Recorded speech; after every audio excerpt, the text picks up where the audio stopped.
Pues el peso mexicano terminó hasta con avances, ya lo decíamos en el reporte inicial en sus operaciones. Al cierre la divisa local ganó terreno, pero pues esto está muy incierto. Vamos a ver qué es lo que pasa en las próximas horas. Vamos a ver si en realidad Trump pues firma esas órdenes ejecutivas y le empieza a poner nombre al niño con los incrementos a los aranceles a determinados sectores. Tú me decías fuera del aire, sí, Roger, que no crees que se vayan a dar esas imposiciones en cascada de lo que serían los gravámenes a determinadas actividades o exportaciones, ¿no? Sí, sobre todo por el interés de Estados Unidos de bajar la inflación y no alterar el movimiento de las tasas. Pero en su discurso fue muy enfático, sí, Trump, de que va a haber aranceles, claro. Y de crear formalizar esta oficina que anunció la semana pasada para, según él, cobrar y engrosar las arcas del gobierno de Estados Unidos con impuestos que injustamente no le pagaban los países con los que tiene relación comercial. Sí. Pero bueno, ya lo veremos en los próximos días o incluso horas cómo se mueve el tipo de cambio. Por lo pronto vamos a platicar con James Salazar, subdirector de análisis económico de Cibanco. James, ¿cómo estás? Hola Darío, buenas tardes. Buenas tardes. También buenas tardes. Buenas tardes, James. Pues, ¿qué piensas, James? ¿Qué crees que pueda pasar en los próximos días? ¿Habrá aranceles? ¿Se moverá el tipo de cambio? La semana pasada algunos colegas tuyos decían que el dólar podía llegar hasta los 23 pesos. Sí, digamos que ahorita los escuchaba comentar este tema. O sea, la única razón por la que hoy no se presionó, como bien decías, incluso recortó parte de las pérdidas de la semana pasada, es este hecho de que no se haya hablado de aranceles concretos.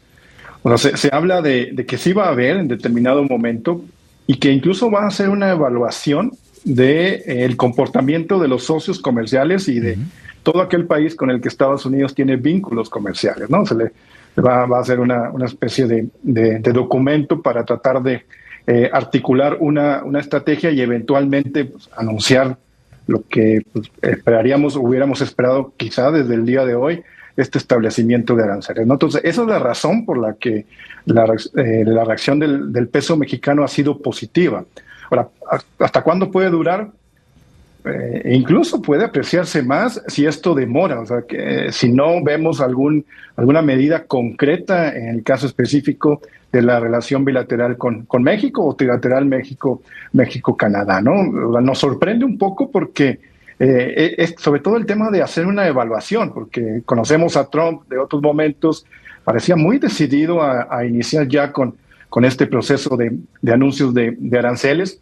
Yo también soy un poquito más de la idea, como comenta Rogelio, que pareciera ser que no empezaría con aranceles para todos los productos. O sea, quizá en determinado momento pues pudiera anunciarse en ciertos productos específicos, algunos sectores particulares, pero pues eventualmente si esto llega a pasar, pues sí podríamos ver alguna presión sobre la moneda mexicana. O sea, la realidad es que parece ser que el mercado cambiario está comprando esta idea de que no le creen todavía del todo a la posibilidad de cargo completo de aranceles a todas las importaciones estadounidenses provenientes, en este caso, de México. Claro. James, y en ese sentido, ¿el mercado qué está diciendo? ¿Cómo se han movido los futuros del peso? ¿Hay interés de empresas por buscar coberturas? Ustedes que están pues como especialistas en el tema cambiario en Cibanco, ¿qué han visto? Sí, nosotros llevamos mes y medio, bueno, un poquito más desde que ganó Trump, sugiriendo que hay que cubrirse. O sea, efectivamente, aquí el problema es que es demasiado incierto. Hoy, por ejemplo, fue una característica típica de este comportamiento de miedo. Sale una nota en la mañana de Wall Street Journal diciendo que no iba a haber aranceles, se aprecia hacia los 40 centavos el peso mexicano. Conforme escuchábamos el discurso y que hablaba de si iba a haber en determinado momento, pues se volvía a presionar hacia los 20, 70, otros 30 centavos. Al final no hubo medidas concretas, se bajó. Entonces, así vamos a estar desafortunadamente para todos, o sea, con esta incertidumbre. Entonces, sí hemos visto un volumen mucho más marcado de empresas condicionadas a ello y pues, cubriéndose. O sea, la estrategia es básicamente indispensable estar cubiertos por el hecho de que pues todo puede pasar con Donald Trump. A lo mejor los impactos en determinado momento pueden ser temporales, sí, pero muy negativos. Entonces hay que estar atentos a que eventualmente, no sé si cotizaciones hacia los 23, pero en un escenario muy negativo en el que Trump empiece a hablar otra vez de aranceles a todos los productos con tasas arriba del 15-20%, pues sí, hay posibilidades de que el tipo de cambio se te pueda ir 2 pesos arriba, por lo menos. Entonces, en ese sentido, sí cambian o aumentan muchísimo los costos de operación. Entonces, digamos que en la parte de futuro sí se está viendo un tipo de cambio más alto, aunque en la parte de Chicago, cuando uno ve ya más de mediano y largo plazo, las apuestas todavía están ligeramente a favor de la moneda mexicana. ¿Esto qué significa? Que sí puede haber momentos muy fuertes o de alta volatilidad, de mucha presión, que eventualmente se terminarían medio disipando o corrigiendo hacia finales de año. James, efectivamente el presidente en su discurso no habló específicamente de cantidades en términos de porcentajes arancelarios que va a aplicar o que pretende aplicar.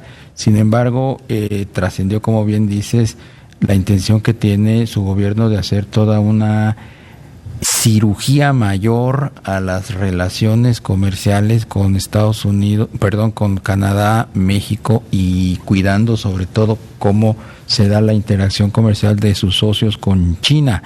Esto hablaría de y tiraría por la borda esa creencia de que en el 2026 se va a revisar, así entre comillas, el tratado, y que más bien se va a renegociar o incluso a hacer un nuevo tratado, como algunos en Washington creen, que haya un nuevo tratado comercial con, pues ahora sí que la visión que tiene Trump de cómo debe ser el comercio con Estados Unidos? Sí, es interesante esta parte porque uno pensaría, pues esta evaluación ya la hizo, ¿no? O sea, se habla, o los términos en los que él maneja es, bueno, vamos a revisar con quién está siendo injusto con Estados Unidos, pero ya sabemos a qué se refiere con injusticia. Pues todos los países con los que se tenga o con los que tenga déficit comercial lo considera un comercio no justo o inequitativo, ¿no? Entonces, digamos que no hay mucho que revisar por ese lado. Nosotros no, en el caso particular, yo no creo que esté pensando en una renegociación.